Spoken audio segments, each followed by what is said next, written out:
En Afrique et dans le monde, les ressources naturelles deviennent de plus en plus rares du fait de leur surexploitation ou de leur mauvaise gestion.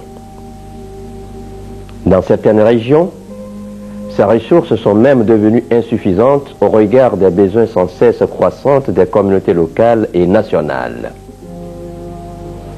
Leur appropriation et leur exploitation sont parfois source de conflits qui entraînent des pertes importantes en vies humaines et en ressources. La mauvaise exploitation de ces ressources est également à l'origine de la perturbation du climat dans de nombreuses régions et de la progression des zones désertiques. L'une des conséquences de cette situation est l'insuffisance de la production ouvrière et l'aggravation de l'insécurité alimentaire sur une grande partie du continent. Le problème de la gestion des ressources naturelles est plus préoccupant dans les pays en développement dont l'économie est basée essentiellement sur l'agriculture. Les systèmes traditionnels d'exploitation agricole qui avaient longtemps bien fonctionné sont aujourd'hui bouleversés par la croissance démographique et la raréfaction des terres cultivables.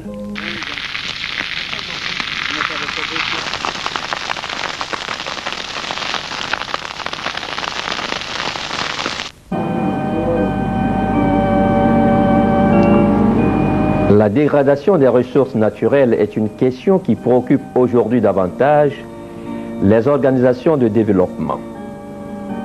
Cette préoccupation croissante est motivée par l'épuisement rapide et parfois irréversible des réserves de ressources naturelles qui constituent l'espoir de l'humanité.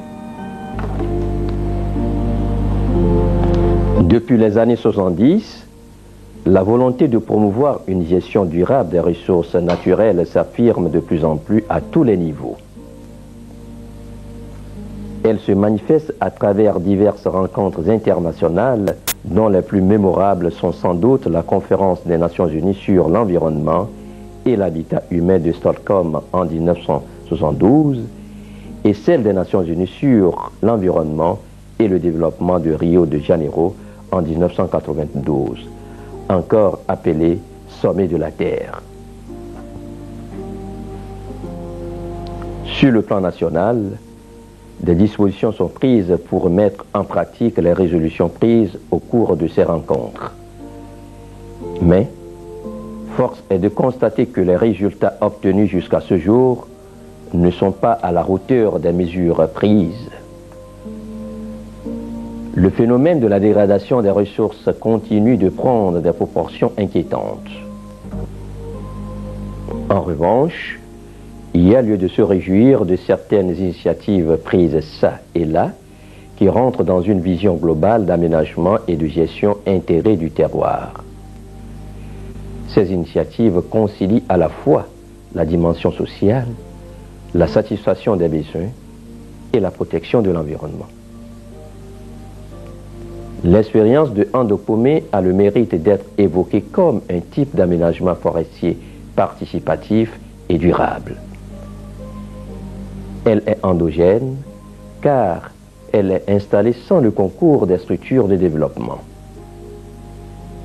Voyons comment est née cette expérience et comment elle se présente. C'était en 1973. Il y avait un incendie dans le milieu, y compris les villages environnants. Après une réunion, a été convoquée réunissant les jeunes et les vieux. Quel est notre objectif? Était de réfléchir sur ce qu'il faut faire pour éventuellement empêcher ce phénomène. Au cours de cette réunion, l'idée était mise de la part du vieux M. Kwasi Diokwe. Ne serait-il pas possible de faire chaque année des parties? Cette idée était appréciée et l'initiative est ainsi annoncée. 2 ans après, la verdure entoura le village et ainsi contemplative qu'on aurait envie d'en faire plus. Dans la 4e année, les décisions ont été prises et ainsi les lois ont été établies à propos de l'usage de cette fortune. Aucun individu, qu'il soit d'ailleurs ou autochtone, n'a le droit de couper ou chercher le bois de chauffage sans autorisation du chef. Quelqu'un aurait une infraction, c'est-à-dire violer la loi, à sanctionner à raison de 8 bouteilles de STB. Des gens ont été sanctionnés. L'entretien est annuel. Bon, le village a mis un comité pour mieux gérer la ceinture verte. Bon, le comité comprend le président, le secrétaire, le trésorier et les conseillers. Ici, moi-même, j'ai cultivé j'ai fait mon champ dans la ceinture verte. La population m'a demandé 8 bouteilles de STB. Je l'ai payé. Comme on sait que je suis le président du comité, je l'ai donné. Depuis ce jour-là que la population sait que si quelqu'un fait de banalité, on va l'amender. Si une femme s'est rentrée dans la forêt sans permission, on va l'amender. S'il va chercher un fagot de bois, il va demander la permission chez le chef ou bien le comité de la gestion. La ceinture verte de Andopomé est une formation naturelle créée par la population par la mise en dépend des terres des abords du village. Elle a pour but d'assurer la protection du village contre les incendies et de sauvegarder la ressource naturelle du milieu. C'est une richesse immense qui a des avantages multiples.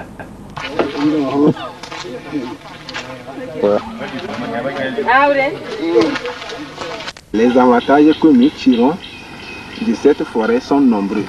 Premièrement, les pluies sont en abondance. Deuxièmement, il y a beaucoup de bois et d'animaux dans la forêt. Troisièmement, le village ne connaît plus d'incendie. Quatrièmement, les toits ne sont plus enlevés par le vent. Cinquièmement, nous prenons aussi des plantes pour nous soigner. Plusieurs facteurs ont contribué à la réussite de la ceinture verte d'Andopomé, qui aujourd'hui fait la fierté de la communauté tout entière. Les éléments qui ont contribué à la réussite de la ceinture verte sont les suivants. La terre est propriété collective. Autorité du chef. Le chef est respecté par la population. Les règles de gestion et de la forêt sont respectées.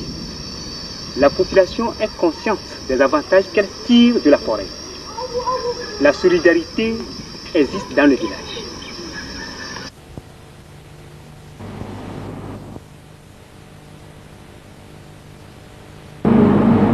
Andopomé fait partie aujourd'hui des villages que INADES Formation Togo accompagne. INADES Formation Togo a découvert cette expérience à l'issue d'une intervention sollicitée par l'ONG ATPH. Il s'agit d'aider ATPH à élaborer son premier plan stratégique, c'est-à-dire son plan d'orientation et d'action. Au cours donc de cette intervention, INADES Formation Togo a fait connaissance de cette richesse qui l'a intéressé et a décidé de l'accompagner pour le bien-être de la population. Dans un premier temps, nous avons, disons, aidé le village à réaliser son plan d'action sur 5 ans. Et ensuite, nous essayons de l'aider à réaliser ce plan d'action. Concrètement, ce que nous avons fait, comme c'est l'expérience là qui nous a intéressés, nous avons dans un premier temps aidé le village à élaborer les règles de gestion de la ceinture verte. Dans un deuxième temps, comme nous voulons que cette ceinture serve aux générations futures, nous l'avons aidé à faire un programme d'enrichissement de cette ceinture verte-là, en y introduisant de nouvelles essences comme le teck et l'eucalyptus. Après, nous essayons d'aider les groupements qui sont dans le village à mieux gérer leur organisation et à réaliser leurs objectifs.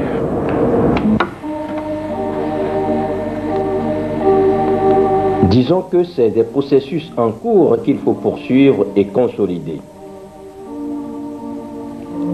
L'intention de INADES Formation Togo est de partager largement cette expérience.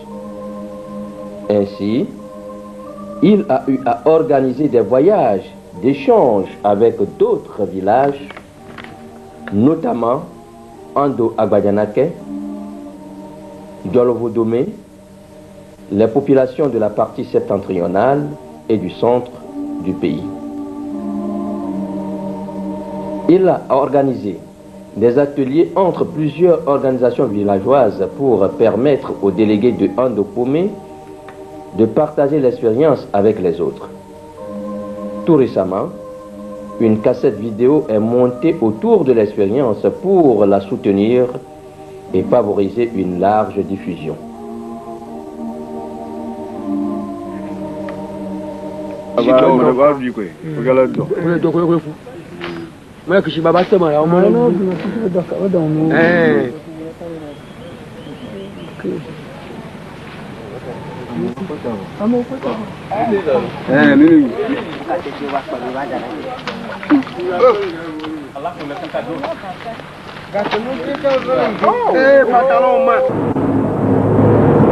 Notre intention, c'est d'amplifier suffisamment l'expérience de cette ceinture verte à d'autres communautés.